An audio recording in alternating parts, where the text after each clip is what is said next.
7 ہلاک کر دینے والے گناہوں سے بچو۔ یہ کبیرہ گناہوں کے اندر پھر موبقات ہیں جو انتہائی برے ہیں اور بندے کے پلے کچھ نہیں چھوڑتے۔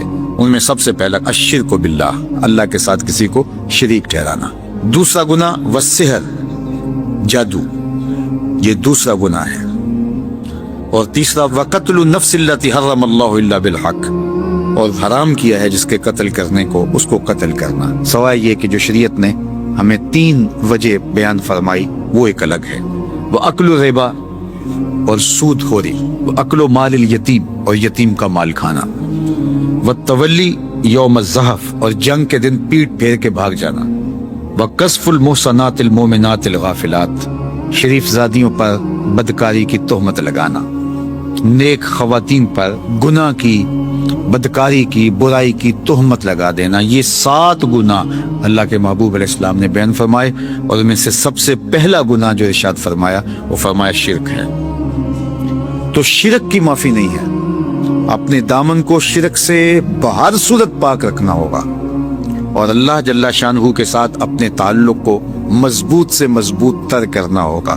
ہماری زندگی اسی کی چوکھٹ کی گداگر ہے، اسی کی دہلیز کی بکاری ہے۔ دوسرا شخص جو آج کی بابرکت رات کے اندر بھی نہیں بخشا جاتا وہ مشاہن ہے۔ ایک تیسرے شخص کا ذکر بھی ایک اور حدیث میں آیا ہے جو اس رات کو معاف نہیں کیا جاتا، جو ماں باپ کا بے ادب اور گستاخ ہے، آج جیسی بابرکت شب میں اللہ کی رحمتوں سے محروم رہتا ہے۔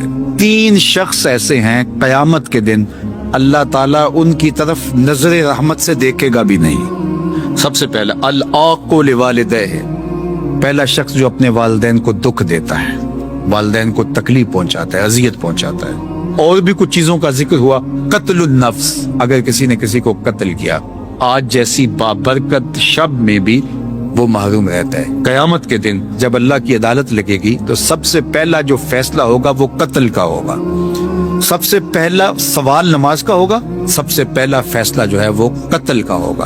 اور جس نے کسی ایک شخص کو قتل کیا گویا اس نے پوری انسانیت کا قتل کیا۔ حشر کے دن آواز آئے گی فلاں بندے کو گرفتار کرو، پکڑو، اور آتش دوزخ میں سلگتی آگ میں ڈال دو اس کو۔ تو جب فرشتے اس کو پکڑنے لگیں گے وہ آگے سے چیخے گا واللہ ما قتلتو، میں اللہ کی قسم اٹھا کہتا ہوں کہ میں نے قتل نہیں کیا۔ فقیلات، اس کو کہا جائے گا من اعانا علی قتل مسلم ولو بشطر کلمہ جا یوم القیامہ مکتوب بین عینیہ آئس من رحمت اللہ، جس نے کسی شخص کے قتل میں آدھے جملے سے بھی مدد کی، قیامت کے دن قاتلین کی فہرست میں اس کا نام ہوگا اور اس کی 2 آنکھوں کے درمیان لکھا ہوگا کہ یہ اللہ کی رحمت سے آج مایوس اور محروم ہے، آج اس کو اللہ کی رحمت نہیں ملے گی۔ آدھے جملے سے ہلا شیری دی، کسی شخص کو ترغیب دی کہ پھر اس کی وجہ سے قتل ہو گیا۔ اور یہ اتنا بڑا جرم ہے قتل کرنا جس نے ایک شخص کو قتل کیا، بلکہ ایک روایت میں آتا ہے کہ اگر کسی شخص کے قتل میں ساری دنیا بھی شامل ہو اور اللہ اس کی سزا میں ان سب کو پکڑ کے جہنم میں ڈال دے، اللہ کو پھر بھی پرواہ نہیں ہے۔ یعنی قتل اللہ کے نزدیک اتنا بڑا جرم ہے۔ اور ہمارے دیہاتوں کے اندر بعض اوقات قاتل کو داد دی جاتی ہے کہ دلیر آدمی ہے، بہادر آدمی، اس کا قتل ناحق کرنا، اس کو دلیری جرت کے ساتھ تعبیر کر کے اس کی حوصلہ افزائی کی جاتی ہے۔ اور پروان کرتے ہوئے بچوں کو جب ایسے لوگوں کی جو قاتل تھے ان کی کہانیاں سنائی جائیں گی تو یہ آدھے جملے سے مدد ہوگی۔ یہ اتنا مکروہ عمل ہے، اتنا بدترین عمل ہے کہ اس کی نفی کی گئی، تو اس کو پکڑ کے آتش دوزخ میں ڈال دیا جائے گا۔ اللہ اکبر۔ تو آج ہم اللہ کی بارگاہ میں دعا کرنے سے قبل سچے دل سے توبہ اور رجوع اللہ کرتے ہیں۔ انسان کی فطرت کے اندر گناہ رکھا گیا ہے، آگ، ہوا، مٹی، پانی، یہ ان 4 چیزوں کا مرکب ہے۔ اس کے جو عناصر ہیں اس میں کبھی اعتدال قائم نہیں رہتا اور اس سے گناہ سرزد ہو جاتے ہیں۔ گناہ کرنے کے بعد بندے کا اس گناہ پہ اصرار کرنا، اڑ جانا، ضد کرنا، توبہ نہ کرنا اللہ کو یہ پسند نہیں۔ لیکن اگر اس سے گناہ سرزد ہو جائے تو پھر وہ توبہ کر لے تو اللہ کو یہ بہت زیادہ پسند ہے۔ جو اس سے ہو سکے نیکی وہ اللہ کے حضور پیش کرے، لیکن اس کے اندر جو شر رکھی گئی ہے، اس کے اندر جو قوتیں گناہ کی رکھی گئی ہیں، اس سے اگر اس سے گناہ سرزد ہو جائے تو پھر وہ اللہ سے توبہ کرے، اللہ کی طرف رجوع کرے، تو اللہ اس کی توبہ کو نہ صرف قبول کرتا ہے بلکہ اس کے گناہوں کو معاف کرتا ہے اور گناہوں کو بدل کے نیکیوں میں تبدیل کر دیتا ہے۔ جب گناہ نیکیوں میں تبدیل ہو گئے تو جتنا بڑا گناہ گار تھا اتنا بڑا نیکوکار ہو گیا۔ حضرت سیدنا عمر رضی اللہ تعالیٰ عنہ بازار میں جا رہے تھے تو ایک شرابی نے ہاتھ میں بوتل پکڑی تھی شراب کی، تو حضرت عمر ہاتھ میں درہ رکھتے تھے اور آپ کا جاہو جلال دیتنیت ہوتا، تو جو ہی حضرت عمر رضی اللہ تعالیٰ عنہ کو اس نے دیکھا تو ڈر گیا اور دل ہی دل میں کہا، اے اللہ آج عمر کے قہر سے بچا لے، میں تیری بارگاہ میں سچی توبہ کرتا ہوں، اور جلدی سے شراب کو بغل میں چھپا لیا۔ اتنے میں حضرت عمر سر پہ پہنچ گئے اور گرج کر کڑک کے کہا کہ یہ تیری بغل میں کیا ہے؟ چونکہ اس کو بوتل چھپاتے دیکھا تھا تو وہ ڈر گیا اور ڈرتے ڈرتے کہنے لگا، حضرت یہ سرکہ ہے۔ اب تھی تو شراب، لیکن ڈرتے ہوئے بولا، حضرت سرکہ ہے۔ تو حضرت عمر نے کہا، نکال۔ جب نکالا تو شراب نہیں تھی، واقعی سرکہ بن چکا تھا۔ تو جب اللہ کے حضور کوئی توبہ کرتا ہے، اللہ اس کے گناہوں کو بدل کے نیکیوں میں تبدیل کر دیتا۔ حدیث پاک میں آتا ہے کہ قیامت کے دن اللہ ایک شخص کو کہے گا کہ اپنا نامہ اعمال پڑھ، تو وہ نامہ اعمال پڑھنے لگ جائے گا۔ تو نامہ اعمال کے اندر چھوٹے گناہ بھی ہوں گے، بڑے گناہ بھی ہوں گے، تو اللہ سے حیا کرتے ہوئے، شرم کرتے ہوئے وہ بڑے بڑے گناہوں کو چھوڑتا جائے گا اور چھوٹے چھوٹے گناہوں کو پڑھتا رہے گا۔ جب وہ سارے گناہ پڑھ چکے گا اور کتاب ختم ہوگی تو اللہ تعالیٰ اسے فرمائے گا، میرے بندے تو نے یہ جتنے گناہ پڑے ہیں میں نے سب کو بدل کے نیکیوں میں تبدیل کر دیا۔ تو بندہ کہے گا، اللہ ابھی تو میرے بڑے بڑے گناہ رہتے ہیں جو میں نے پڑھے ہی نہیں۔ فَضَحِكَ النَّبِيُّ حَتَّى بَدَتْ أَنْيَابُهُ، حضور جب یہ بیان فرما رہے تھے تو حضور اتنا مسکرائے کہ صحابہ نے حضور کی داڑھیں دیکھ لی۔ تو پہلے وہ بڑے بڑے گناہ چھوڑے جا رہا تھا، لیکن جب اللہ فرمائے گا کہ میں تیرے گناہوں کو بدل کے نیکیوں میں تبدیل کر دیا، وہ کہے گا ابھی تو بڑے بڑے گناہ رہتے جو میں نے ابھی پڑھے ہی نہیں۔ تو جب کوئی بندہ اس کے حضور توبہ کرتا ہے، اللہ یہ نہیں دیکھتا اس نے گناہ کتنے کیے ہیں، یہ دیکھتا ہے بندہ آیا میری چوکھٹ پہ ہے، تو اللہ اس کے پچھلے سارے گناہ معاف فرما دیتا ہے۔ اللہ اکبر۔ میرے اور آپ کے آقا و مولا نے اللہ کے حضور توبہ کرنے اور اس پر اللہ کی خوشی اور اللہ کی خوشنودی کا ذکر کرتے ہوئے ایک مثال بیان فرمائی کہ ایک شخص صحرا میں سفر کر رہا تھا، تو وہ ایک درخت کے نیچے دوپہر کاٹنے کے لیے، سستانے کے لیے رک گیا اور درخت کے ساتھ اپنے اونٹ کو باندھ دیا اور خود لیٹ گیا تاکہ دوپہر کاٹ لو۔ تھوڑی دیر کے بعد جب اس کی آنکھ کھلی تو اس نے کیا دیکھا کہ اونٹ ماں ساز و سامان کے ساتھ غائب ہے۔ اب صحرا میں اونٹ کا گم ہو جانا گویا زندگی چلے جانے کے مترادف ہے۔ تو اس نے دائیں بائیں بھاگ دوڑ کے دیکھا کہ کہیں اونٹ کا نشان مل جائے، لیکن اونٹ کا نشان نہیں ملا۔ تا حد نظر کوئی انسانی آبادی نہیں۔ وہ بھاگا اور تھک ہار کے دوبارہ اسی درخت کے نیچے بیٹھ گیا اور پیاس سے ہلکان ہوا جا رہا تھا اور درخت کے ساتھ ٹیک لگا کے لیٹ گیا اور موت کا انتظار کرنے لگا۔ جن لوگوں نے صحرا کا سفر کیا ہے ان کو اس بات کا اندازہ ہوگا کہ کئی 100 میل تک انسانی آبادی ہی نہیں، اب نہ کچھ کھانے کے لیے بچا نہ کچھ پینے کے لیے بچا، اونٹ بھی غائب ہو گیا، توشا بھی ساتھ ہی چلا گیا، تو اب ظاہر ہے سیدھی موت ہی نظر آ رہی ہے۔ تو وہ اس درخت کے ساتھ ٹیک لگا کے بیٹھ جاتا ہے اور موت کا منتظر ہوتا ہے۔ تھوڑی دیر کے بعد پھر اس کی دوبارہ آنکھ لگ جاتی ہے۔ جب دوبارہ آنکھ لگتی ہے تو تھوڑی دیر بعد پھر آنکھ کھلتی ہے۔ جب دوبارہ آنکھ کھلتی ہے تو دیکھتا ہے کہ اونٹ جو گما تھا ماں ساز و سامان کے اس کے پاس کھڑا ہے۔ تو صحرا میں اس حالت میں اونٹ کا مل جانا زندگی مل جانے کے مترادف ہے۔ تو وہ اتنا خوش ہوا کہ خوشی کی انتہا نہ رہی، بلکہ مسرتوں کے ہجوم میں درک گیا اور کہنے کیا لگا، اللہم انت عبدی وانا ربک، اے اللہ تو میرا بندہ اور میں تیرا رب۔ کہنا تو یہ تھا کہ تو میرا رب اور میں تیرا بندہ، لیکن مسرتوں کا ہجوم ہی اتنا تھا، خوشیوں کا ہجوم ہی اتنا تھا کہ زبان پہ قابو نہ رہا۔ کسی کے آنے سے ایسے ہوش اڑے ساقی کے، شراب سیخ پہ ڈالی اور بوتل میں کباب۔ کہنا یہ تھا اللہم انت ربی وانا عبدک، لیکن اس قدر خوش ہوا جب بھی تیری قربت کے امکان نظر آئے، ہم اتنے خوش ہوئے کہ پریشان نظر آئے۔ تو کہنا یہ تھا کہ اے اللہ تو میرا رب اور میں تیرا بندہ، لیکن خوشیوں کے ہجوم میں وہ کہتا ہے اللہم انت عبدی وانا ربک، اے اللہ تو میرا بندہ اور میں تیرا رب۔ حضور یہ بات بیان کرنے کے بعد صحابہ سے پوچھتے ہیں کہ ذرا بتاؤ اس بندے کو کتنی خوشی ہوئی کہ خوشی میں زبان بھی قابو نہ رہی اور اپنے آپ پہ کنٹرول نہ رہا، اور خوشیوں کے ہجوم میں اسے یہ بھی پتہ نہیں چل رہا کہ وہ کیا بول رہا ہے۔ تو صحابہ نے عرض کی حضور بہت زیادہ اسے خوشی ہوئی۔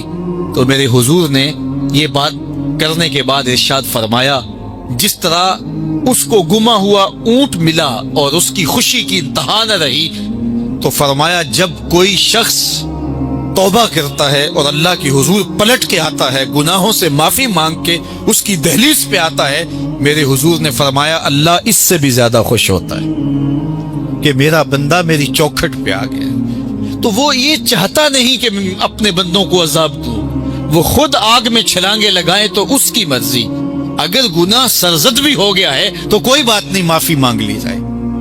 میرا آپ کا کیا رشتہ ہے؟ میں مختلف جگہوں پہ جاتا ہوں تو لوگ اپنی پلکیں فرش راہ کر رہے ہوتے ہیں، تو میرے میں تکبر نہیں پیدا ہو رہا ہوتا اور میں سوچ رہا ہوتا ہوں اور اپنے اندر اتر کے اپنے آپ سے بار بار پوچھتا ہوں کون ہے، کیا اوقات ہے تیری کہ تیرے لیے جو ہے وہ لوگوں کی آنکھیں جو ہے وہ پاؤں میں بچتی چلی جا رہی ہیں اور چھونے کے لیے لوگ بےتاب ہیں، کیا تو ہوتا کون ہے؟ تو پھر میں یہی سوچتا ہوں، اندر سے آواز ہی آتی ہے کہ تیرے میں کچھ نہیں ہے لیکن تیرے لبوں پہ نام حضور کا ہے، تو اس نام کی وجہ سے ہمارا رشتہ ہے۔ آپ کے لیے میرے دل میں جذبات ہیں، محبت ہیں۔ میں ساری رات کا تھکا ہوا بھی صبح دوڑ کے آپ کے پاس آ گیا۔ آپ سے مجھے کوئی غرض ہے؟ آپ سے میں نے کوئی پیسے لینے ہیں؟ مجھے کیا غرض ہے آپ سے؟ کوئی ووٹ مانگنا ہے کل میں نے آپ سے؟ صرف اس لیے میں آیا ہوں کہ یہ میرے حضور کے ماننے والے ہیں، ان کو خوشی ہوگی، ان کو تسکین کو۔ ہمارے استاد ایک شعر جھوم کے پڑھا کرتے تھے کہ محمد کی وساطت سے محبت تیری میری ہے، محمد کی وساطت سے محبت تیری میری ہے، محبت اصل ہے ان کی نہ تیری ہے نہ میری ہے، محبت اصل ہے ان کی نہ تیری ہے نہ میری۔ ہزاروں قومیں وجود میں آئیں دہر میں خشک و تر کے رشتے سے، ہم نے بنیاد دوستی رکھا یاد خیر البشر کے رشتے سے۔ اس رشتے کو کمزور نہ ہونے دینا، اس کو مضبوط رکھنا۔ اور دوسری بات میں آپ سے یہ کہوں گا کہ کبھی بھی نماز میں کوتاہی نہ ہونے دینا۔ 5 گانا نماز یہ ہمارے اوپر لازم کی گئی ہے، اور یہ بیماری میں بھی اس کی معافی نہیں ہے، سفر میں بھی اس کی معافی نہیں ہے۔ پانی نہیں ہے تو تیمم کر لو، کھڑے ہو کے نہیں پڑھ سکتے بیٹھ کے پڑھ لو، بیٹھ کے نہیں پڑھ سکتے لیٹ کے پڑھ لو، حالت جنگ کے اندر بھی اس کی معافی نہیں دی گئی۔ تو کبھی بھی نماز ترک کرنے کی غلطی نہ کرنا، یہ میرے حضور علیہ السلام کی آنکھوں کی ٹھنڈک وَجُعِلَتْ قُرَّةُ عَيْنِي فِي الصَّلَاةِ، اور قلب کی راحت تھی۔ جب بلال حبشی کو اذان کا حضور کہتے تو کیا ارشاد کرتے؟ سنیے لفظ ارحنا یا بلال، بلال اٹھو اور ہمارے دل کو راحت پہنچا دو، یعنی اذان پڑھو اور ہمارا دل جو ہے وہ ٹھنڈا ہو جائے، ہمارے دل کو تسکین پہنچے۔ تو 5 گانا نماز اپنی زندگی میں شامل کیجئے، اللہ کی رحمتیں اترتی ہی اس کے اوپر ہیں جو نمازی ہوتا ہے۔ جو بے نماز ہوتا ہے، اللہ اکبر، حضرت سلطان باہو فرماتے ہیں اسے تو خنزیر بھی پناہ مانگتا ہے۔ اور شیخ سعدی بولے اسے قرضہ نہ دو جو بے نمازی، اس لیے کہ وہ رب کا قرض ادا نہیں کرتا، تمہارا قرض کیسے ادا کرے گا۔ اور حضور غوث اعظم رضی اللہ تعالیٰ عنہ جن کی 11ویں پکاتے ہیں، وہ کیا کہتے ہیں؟ فرماتے ہیں بے نمازی کو مسلمانوں کے قبرستان میں دفن نہ کیا جائے۔ کتنی بڑی بات ہے، من ترک الصلاۃ متعمدا فقد کفر جہارا، فرمایا جس نے جان بوجھ کر نماز چھوڑی گویا اس نے اعلانیہ کفر کیا۔ قیامت کے دن بندے سے سب سے پہلا سوال نماز کا ہوگا۔ قرآن بتاتا ہے کچھ لوگ کھینچ کے گھسیٹ کے جہنم کو لے جائے جا رہے ہوں گے، لوگ ان کو ملیں گے، ان کو کہیں گے ما سلککم فی سقر، تم جہنم کو کیوں جا رہے ہو، کیا ہوا؟ تو وہ کیا کہیں گے؟ لم نک من المصلی، ہم نماز نہیں پڑھا کرتے تھے اور بہت اچھے اعمال تھے لیکن نماز نہیں پڑھا کرتے تھے، آج جہنم میں جانے کا سبب یہ ہے۔ میں اللہ کی بارگاہ میں دعا بھی کرتا ہوں اور آپ سے اس عزم کے اظہار کی امید بھی رکھتا ہوں کہ آج کے اس اجتماع میں آپ عزم مصمم کریں کہ آج کے بعد نماز نہیں چھوڑیں گے انشاءاللہ۔ اتنے زور سے کہیں کہ شیطان کا کلیجہ پھٹ جائے۔ 5 گانا نماز شعار زندگی میں مسجدیں بتائیں کہ ایک اجتماع ہوا تھا اسوہ رسول کے نام سے، اور یہ جو مسجدوں کی رونق بڑھ گئی ہے یہ اس اجتماع کا نتیجہ ہے۔ تو پھر یہ سامعین اور یہ منتظمین خوش ہو جائیں گے اور یہ خبر میرے کانوں تک پہنچی تو مجھے بھی خوشی ہوگی، یار میں نے اور انہوں نے کیا خوش ہونا ہے، آمنہ کے لال خوش ہو جائیں گے کہ ان لوگوں نے 5 گانا نماز شعار زندگی بنا لیا ہے۔ ہمارے بزرگ فرمایا کرتے تھے سونے سے قبل 5 انگلیاں بھی گن لیا کرو اور 5 نمازیں بھی گن لیا کرو۔ اگر 5 نمازیں پوری ہیں تو اللہ کا شکر ادا کیا کرو، کسی کا حق غصب نہ کرنا، کسی کو تکلیف نہ دینا، حقوق العباد کی سختی سے پابندی کی تلقین کی گئی ہے۔ جس نے کسی کے صرف 3 پیسے مارے، 3 پیسے، قیامت کے دن اس کی 700 نمازیں جو جماعت کے ساتھ پڑھی لے لی جائیں گی۔ 700 نمازیں صرف ایک ٹگے کے عوض میں لے لی جائیں گی، 3 پیسوں کے عوض میں لے لی جائیں گی۔ تو آپ مجھے بتائیے کہ اگر صبح سے لے کر ہم شام تک فراڈ کر رہے ہیں، دھوکہ کر رہے ہیں، لوگوں کے کلیجے چیر رہے ہیں، ہمارے جملوں کے نشتر لوگوں کے کلیجے پھاڑ رہے ہیں، تو پھر قیامت کے دن کس کس کا حساب دیں گے؟ کتنی کو نمازیں ہمارے پاس جو ہم دے کے جان چھڑائیں گے؟ تو آئیے اس تھوڑی سی زندگی کو اللہ کے نام پہ گزاریں، اللہ کے نام پہ گزاریں۔ آج موقع ہے، توبہ کا دروازہ کھلا ہے، کل سب کچھ نہیں ہوگا۔ بندے کو اس وقت سمجھ آتی ہے جب سمجھ آنے سے کچھ فائدہ نہیں ہوتا۔ وہ قرآن بتاتا ہے کہ ظالم ہاتھ کاٹیں گے لیکن کوئی فائدہ نہیں ہوگا، اور وہ کہیں گے کہ یا لیتنی قدمت لحیاتی، کاش میں یہ زندگی آخرت والی زندگی کے لیے گزاری ہوتی، لیکن پھر کوئی فائدہ نہیں ہوگا۔ آج کا پچھتاوا کل کی بہتری کی ضمانت ہے۔ وقت پر کافی ہے ایک قطرہ بھی آب خوش ہنگام کا، جل گیا جب کھیت برسا بھی تو پھر کس کام کا۔ بعض لوگ واقعی بڑا دکھ دیتے ہیں، تکلیف پہنچاتے ہیں، اذیت پہنچاتے ہیں، وہ جب یاد آتے ہیں اور ان کی دی ہوئی تکلیفیں یاد آتی ہیں تو دل دکھتا بھی ہے، تو اس کا بعض اوقات بندہ علاج نہیں کر پاتا۔ تو میں نے تو وہ طریقہ آزمایا ہے، آپ بھی آزمائیں۔ جس نے دکھ دیا ہے اس کو تصور میں لائیں اور اپنے گھر میں بیٹھ کے کہیں جا تجھے معاف کیا، جا تجھے معاف کیا، جا تجھے معاف کیا۔ آپ اس کو معاف کر رہے ہیں، یہاں سے ہلکے ہوتے چلے جائیں گے۔ نہیں معاف کریں گے تو پھر کیا کریں گے؟ معاف کر دیں۔ اللہ کے محبوب کا ایک فرمان سنی، حضور نے 3 چیزیں قسم کر کے کہی، ان میں سے ایک چیز ارشاد فرماتے ہوئے کہا کہ میں محمد صلی اللہ علیہ وسلم اپنے رب کی قسم کر کے کہتا ہوں کہ اگر کوئی شخص معاف کر دے تو اس کی عزت میں فرق نہیں آئے گا۔ اگر کسی نے دکھ دیا ہے، تکلیفیں دی ہیں، تو وہ بوجھ کیوں اٹھائے پھر رہے ہیں؟ ایک تو وہ دکھ دیا، اس نے آپ کو اذیت پہنچائی، اور دوسرا آپ اس بوجھ کو اٹھائے پھر رہے ہیں۔ واقعی وہ ایسا ہے کہ آپ سمجھتے ہیں کہ اس سے میں نہیں چل سکتا تو کنارے پہ ہو جائیں، لیکن یہاں اتنا کچھ رکھنے کی ضرورت نہیں ہے۔ اس کو صاف کریں۔ اے دل حجرہ رب سچے دا، یہ اس کا حجرہ ہے، اس میں غیر کو کیوں بٹھایا ہوا ہے اور فضول لوگوں کو بٹھایا ہوا ہے؟ تو اس دل کے اندر اسی کے جلوے ہونے چاہیے، اسی کا جمال ہونا چاہیے، اور اسی کے رنگ اور اسی کا نور ہونا چاہیے۔